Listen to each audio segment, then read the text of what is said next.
Hello friends, welcome to my YouTube channel. তোমাদের সকলকে আমাদের ইউটিউব চ্যানেলে স্বাগতম। আজকে যে বিষয়টি নিয়ে আলোচনা করতে চলেছি সেটা হচ্ছে আমাদের এসএলএসটি ইংলিশ সাবজেক্টের যে এক্সপেক্টেড কাট অফ রয়েছে ক্লাস 11-12-এর, সেটা এবার কতদূর যেতে পারে। দেখো, পরীক্ষার দিন যখন তোমরা সকলে বেরিয়েছিলে, কোয়েশ্চেনপত্র হাতে নিয়ে যখন বেরিয়েছিলে, হয়তো তোমাদের সকলের মনে হয়েছিল যে মোটামুটি 57-58 কাট অফ তো যাবেই। মানে মোটামুটি প্রতিটা ক্যান্ডিডেটকে যখন আমরা জিজ্ঞেস করি, অ্যাটলিস্ট আমরা যখন ওপিনিয়ন পোলের জন্য আমরা জিজ্ঞেস করি যে মোটামুটি তোমরা বলো যে কতটা কাট অফ, মানে কি তোমাদের কোয়েশ্চেনের প্যাটার্ন কেমন ছিল, কোয়েশ্চেনের ধরন কেমন ছিল, কোয়েশ্চেনের স্ট্যান্ডার্ড কেমন ছিল। দেখো, অনেকের ক্ষেত্রে বলেছিল যে স্যার 56-58 তো পেয়ে যাচ্ছে, কেউ বলছে 58 পাচ্ছি, কেউ বলছে 57, কেউ বলছে আমার একটা ভুল হয়েছে, কেউ বলে আমার ভুলই করিনি আমি। কিন্তু অ্যান্সার কি দেওয়ার পরে কিন্তু অনেকের মোটামুটি 2-4টা করে কিন্তু ভুল হয়েই গেছে।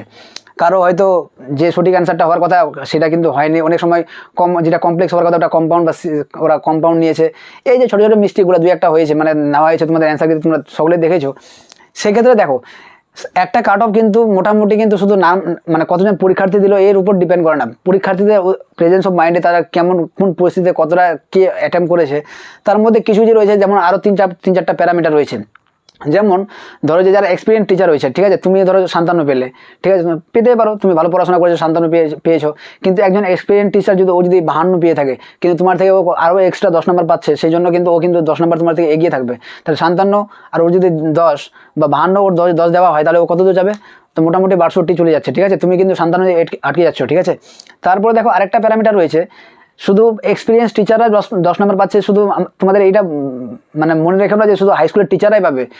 আজ অবধি যারা আপার প্রাইমারির কিছু টিচার রয়েছে, যারা কিন্তু এক্সট্রা অর্ডিনারি, যারা সত্যি মেহনত করে, যারা সত্যি সাবজেক্টটাকে ভালোবাসা দিয়ে পড়ে সারা বছর, তারাও কিন্তু তোমাদের সঙ্গে ভাই কিন্তু এখানে কম্পিটিশন করবে। কেন?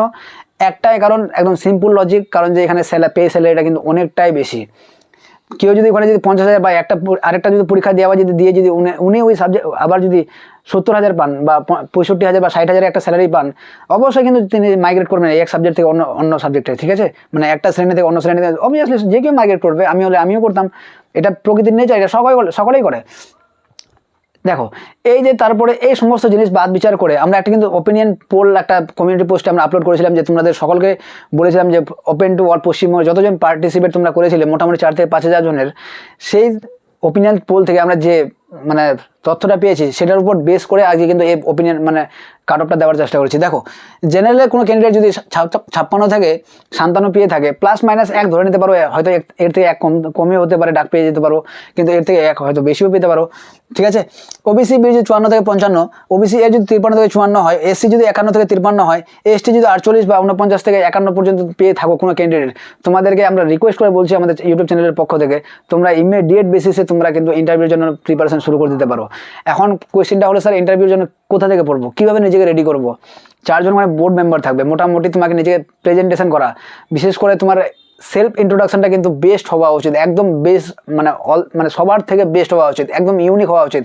The best way to introduce your self in front of the board member, ঠিক আছে। তোমার এতটাই সুন্দর, এতটাই শৌখিন হওয়া উচিত, যেটাকে তোমার সেলফ ইন্ট্রোডাকশন যেন ওনাদেরকে মুগ্ধ করে দেয়, যে না, তুমি অ্যাকচুয়ালি যোগ্য প্রার্থী, তোমার শিক্ষকতা হওয়ার যোগ্যতা রয়েছে।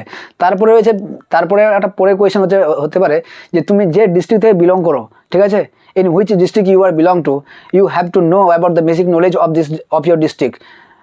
মেনলি দেখো, মেনলি কি, ধরো যে ভূপ্রকৃতির সম্পর্কে জানা তোমার দরকার, ওখানকার কৃষিকাজ, ওখানকার ফসল, ব্যবসা বাণিজ্য কী ধরনের রয়েছে, কি ফেমাস রয়েছে, কোনো ধরনের আর্কিটেক্ট বা দর্শনীয় স্থান কী ফেমাস স্থান রয়েছে, কোনো পক্ষীলয় মানে পাখির বাসস্থান হতে পারে, কোনো ন্যাশনাল পার্ক হতে পারে, বায়োস্ফিয়ার রিজার্ভ হতে পারে।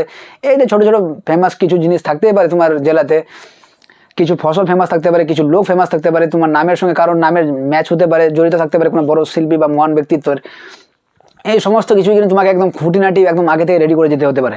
কেন এই কারণে তোমাদের বারবার এই বিষয়টা বলছি আমরা ইন্টারভিউর জন্য, কারণ যে যখন রেজাল্টটা পাবলিশ করা হবে না, তোমার হাতে মাত্র 8 থেকে হার্ডলি 10 দিন টাইম থাকবে। সেক্ষেত্রে তুমি না কলকাতার মতো জায়গায় গিয়ে না তুমি মক টেস্ট দিয়ে আসতে পারবে, না তুমি তোমার যে বেসিক নলেজটা রয়েছে সাবজেক্টের প্রতি বা তোমার ডিস্ট্রিক্ট সম্বন্ধে যে বেসিক নলেজ তোমাকে গ্রহণ করতে হবে, না সেটা তুমি কভার করতে পারবে। সেই তোমাদের বারবার একটা হাম্বল রিকোয়েস্ট, যে please as far as you can, please start your self, ঠিক আছে। মানে যতটা পারবে, মানে হিন্দিতে বলে না, অভিনয় তো কাবি নেই, মানে আজকে তুমি যদি মিস করে দাও ভাই, কিন্তু তোমার একটু ভুলের জন্য কিন্তু তোমার জীবনের কিন্তু একদম অনেক কিছুই লস হয়ে যেতে পারে। সো বারবার তোমাদের একটাই রিকোয়েস্ট করা, যে তোমরা যতটা তাড়াতাড়ি সম্ভব নিজেকে ইন্টারভিউর জন্য রেডি করো।